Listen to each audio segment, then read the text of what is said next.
Sejarah tingkatan 4 bab 7.2 Jawatan kuasa hubungan antara kaum. Ketegangan hubungan antara kaum yang semakin meningkat selepas Perang Dunia Kedua menimbulkan kesadaran pemimpin kaum dan kerajaan British tentang kepentingan perpaduan. British memberikan message bahwa kemerdekaan hanya akan diberikan apabila kerjasama antara tiga kaum utama yaitu Melayu, Cina, dan India dapat diwujudkan. Berikut itu perundingan antara pemimpin kaum dilakukan untuk mewujudkan kestabilan politik, ekonomi, dan sosial ke arah pencapaian status berkerajaan sendiri. Penubuhan jawatan kuasa hubungan antara kaum.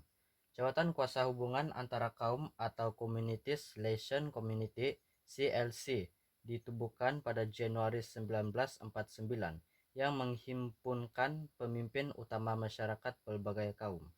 Objektif pembentukan CLC: yang pertama, mengkaji hubungan kaum secara mendalam. Yang kedua, membetulkan keadaan politik, ekonomi, dan sosial supaya wujud pembagian yang adil untuk semua komuniti. Dan yang ketiga, mewujudkan keadaan harmoni dan muhibah dalam kalangan penduduk di negara ini. Berikut anggota jawatan kuasa hubungan antara kaum. Penasihat: Malcolm McDonald, Gubernur Jenderal British di Asia Tenggara. Pengurusi EEC: Turai Singham.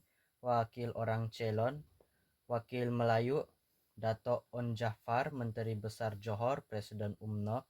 Dato' Abdul Wahad Abdul Aziz, Dato' Panglima Bukit Gantang, Menteri Besar Perak. Muhammad Saleh Hakim, Ahli Majlis Perundangan Negeri Selangor. Muhammad Saleh Hakim, Ahli Majlis Perundangan Negeri Selangor. Mustafa Osman, Ahli Jawatan Kuasa Kerja UMNO. Zainal Abidin Haji Abbas, Setiausaha Agung UMNO. Wakil Cina: Tan Cheng Lock, Melaka. Le Tiang Keng, Pulau Pinang. Sisi Tan, Singapura. Yong Sok Lin, Selangor. Ahli lain: Ronald Bradel, Wakil orang Eropa. L.R. Doraisamy Iyer, Wakil kaum India. R. J.S. Gonting, Wakil orang Serani. Jawatan kuasa hubungan antara kaum CLC telah meningkatkan kesadaran kerjasama politik dalam kalangan pemimpin kaum. Pemimpin sadar bahwa mereka perlu berkongsi kepentingan dan membentuk hala tuju yang sama, yaitu membawa negara ke arah kemerdekaan serta pembinaan negara dan bangsa. Peranan jawatan kuasa hubungan antara kaum. Jawatan kuasa hubungan antara kaum CLC berperanan untuk menyelesaikan pelbagai isu yang melibatkan pertikaian antara kaum. Antara isu tersebut termasuklah politik, kedudukan istimewa orang Melayu, kedudukan ekonomi orang Melayu, kewarganegaraan orang bukan Melayu, dan pendidikan. Politik. Isu persediaan ke arah berkerajaan sendiri. Peranan CLC mencadangkan peralihan ke arah berkerajaan sendiri dilakukan dengan memberikan pengalaman pilihan raya secara terperingkat kepada penduduk tanah Melayu. Pesan ke arah perpaduan kaum. Pilihan raya diadakan pada peringkat Majelis Bandaran, Majelis Negeri, dan juga Majelis Perundangan Persekutuan. Kedudukan istimewa orang Melayu. Isu orang Melayu menuntut diperakui kedudukan istimewa sebagai penduduk asal rantau alam Melayu. Peranan CLC bersetuju agar orang Melayu wajar mempunyai kedudukan istimewa karena menunjukkan taat setia yang tidak berbelah bahagi dan mengiktirafkan negara ini satu-satunya tanah air mereka. Kesan ke arah perpaduan kaum. Kedudukan istimewa orang Melayu di negara ini diperakui dan kepentingan sah kaum lain diiktirafkan. Kedudukan ekonomi orang Melayu. Orang Melayu tidak memperoleh peluang yang sama seperti kaum bukan Melayu dalam sektor perniagaan dan berusaha.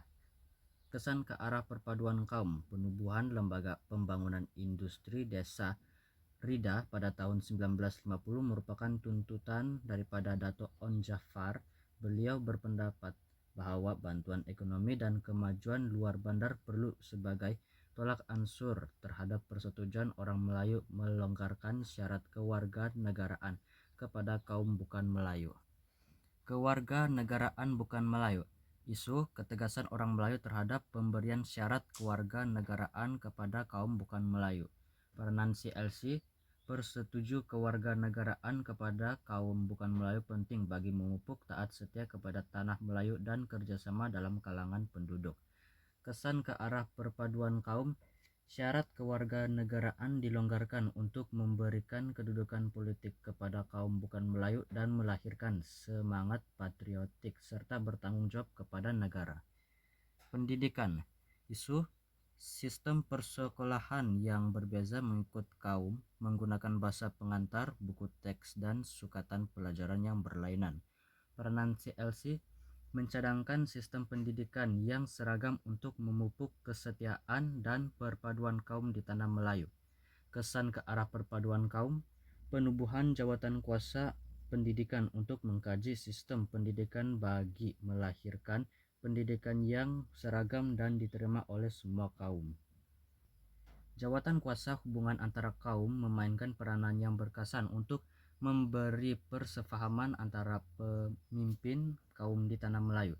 Penyelesaian isu berkaitan dengan kaum Melayu, pendekatan muafakat dan bertoleransi adalah penting untuk mewujudkan keharmonian kaum dan memelihara kestabilan politik. Penyelesaian masalah melalui perundingan yang dilakukan oleh pemimpin kaum sewajarnya diteladani untuk mengukuhkan persefahaman dan kesejahteraan masyarakat di negara kita yang berbilang kaum.